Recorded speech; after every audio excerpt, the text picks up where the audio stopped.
Good day, people. We're here to speak about the thoracic region specifically, but also in relation to the Fryette model. Now, the Fryette model is an old model coming out of the very early 1900s. It is essentially ubiquitous. It's quite well known within the world of osteopathic manual therapy. What it suggests is that from T1 downwards, so T1 essentially to L5-1S1, that common coupling when engaging motion in the coronal plane and the transverse plane is that side bending, the motion in the coronal plane is in one direction, and then rotation is in the opposite direction. So that's kind of the overarching theme, that in a neutral position, so neither heavily flexed nor heavily extended, what you will see is side bending one way, rotating the other way. From T1 on T2 down to L5 on S1. In a heavily flexed or heavily extended position, what you are supposed to see is what's called a Fryette type 2, and you will see side bending one way and rotation the same way. Now, if we go ahead and we see what's developed since the Fryette model, especially within the thoracic region, is we find research in varying locations that has little agreement between one researcher and another. We find research that is done not in vivo, so not on living subjects. We have research that's usually done on cadaver specimens. And we also have research that if it is done in vivo, it essentially ignores the front portion of the ribs and the sternum. So we have lots of problems with the research. What we notice from the research that does include the sternum and the front of the ribs is that we have these chunks within the thoracic region. So I think they break it up into about 4 chunks, and there is no consistency as far as coupling in the coronal plane and the transverse plane within the thoracic region or within any of those 4 chunks. Essentially what we see is sometimes side bending and rotation are to the same side, sometimes it's to the opposite side. There's no consistency, and there doesn't either seem to be consistency between essentially specimens or people that they actually studied. So if they study 10 people, it's not consistent person to person. What that might point to is just the reality that anytime you look at a vertebral column, or anytime you look at any bone side to side, they're not even, so the facet joints aren't even, the muscle mass is not even side to side, ligaments aren't exactly the same shape. So we have all these things that will influence the motion. So when it's not the same patient to patient or subject to subject, we get some information there. Overall, what we see is that if we have one concept or one theory that essentially guides our expectations, we're going to run into trouble. So if we believe that the Fryette model is correct, and we see something that doesn't match the Fryette model, say we find side bending one way and rotation the same way, so same side coupling, and we don't see heavy extension or heavy flexion, then we won't believe it. We will think that essentially it's opposite coupling, so it's actually side bending one way and rotating the other way, even though right in front of us we see something different. The problem is that theory will block us through expectation from noticing what's really in front of us. So the suggestion is to avoid overall being stuck with your theory. Use your theory maybe as a guideline. It's nice to learn, it's a great place to start, but pay attention to what's actually on the table in front of you. Pay attention to the patients in front of you. Pay attention to the life event that's actually occurring, not what you think should occur. So not the social norm, not whatever normative concept you have, what's actually happening. This is especially prevalent when looking at a patient in a given moment and trying to figure out how to help them. You have to help them with what they present. You can't help them with what you think your model says they should have. You don't try to bring them back towards your model. You help them with what they present with. What we'll do is we'll try to show this, and it may not be perfect, but we'll try to show this with a patient on the table in a couple seconds here. We will see what we see. We won't see what the theory tells us. We won't see what we expect to see. We will see what we see. And that's the point I'm going to try to drive home here. Always look at what's there, not what you think should be there, what is actually there. So what we're looking at here is the thoracic region. Okay. So we understand from the intro that in the thoracic region there's been no consistent biomechanical findings to date of coupling in the coronal and transverse planes as either being to the same side or to opposite sides. We also understand that Overall, we're looking at chunking into 4 general sections, or at least that's the most consistent finding. Whether or not that's perfect, we're not sure. Right? So we're missing a lot of information. Now what we want to do is we want to take this and take a look at it. Now if the patient bends to the left, we see something. The patient bends to the right.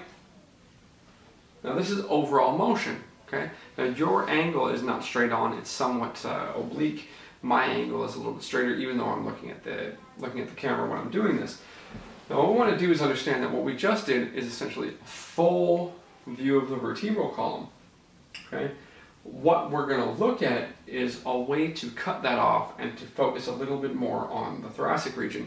But the easiest thing for me to do is put my hand on, okay, so that I have a visual reference point as to what's happening above my hand. I can essentially, by putting this here, I can block out what's happening below. We're going to have the patient bend to the left. Okay. Now we have him stop there. We can scan along the spinous processes, right? We get whatever that is. We have him bend to the right. Okay. When we understand that based on this positioning, especially when he pauses, that he bends better to the right in this region. Okay. Now, based on how he's moving here, we get the understanding that this is mostly thoracic vertebrae. We're able to look at it very cleanly. In the coronal plane, when we look at the transverse plane, we end up with a bit more of a problem. One of the things that we want to talk about is essentially looking at where the motion is happening versus distal expressions of it. So if we take a concept and we pretend that we're looking at the femur and the acetabulum, right? So this would be the femur, my fist is the head of the femur, this hand is the acetabulum.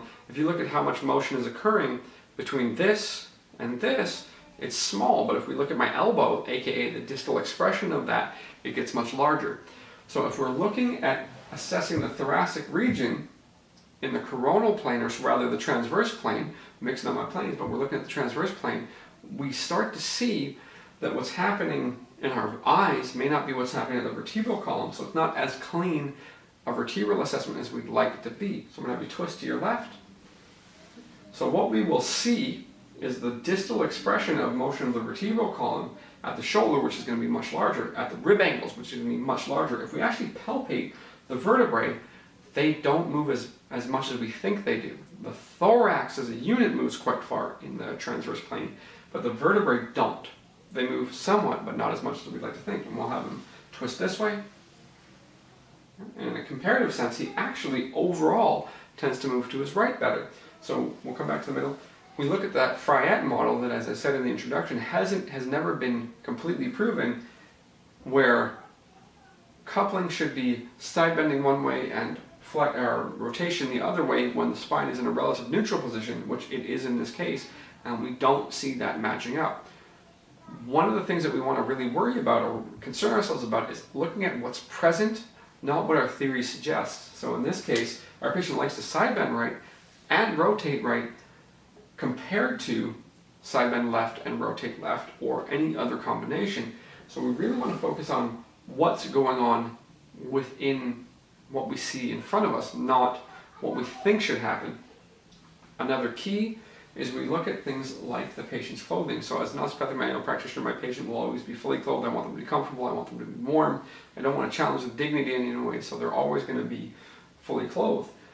Now, something like this could happen. The patient could come in and their shirt, their collar could be angled off, so that could very much skew my vision.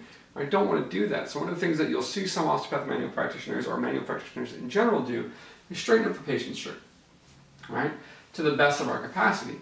And the other deal is as the patient moves, you're going to get wrinkles. Now, because you're using your eyes, because you're using the concept of multisensory integration, you're going to notice that you'll see the wrinkles. You have to try to ignore them on some level. You have to focus on something. And to focus on something, what you do is frame it. So one of the ways that we frame things, as I said earlier in this video, is we use our hands. Relatively straightforward concept. We put our hand as a visual reference point to cut off what we want to look at. So if I want to look at the neck, I can do something like this. Bend your left ear to your left shoulder. No, just your ear, just your neck. Come back up. So we're going to do that again.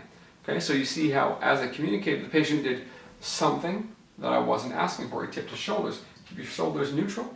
Left ear to your left shoulder. Right ear to your right shoulder.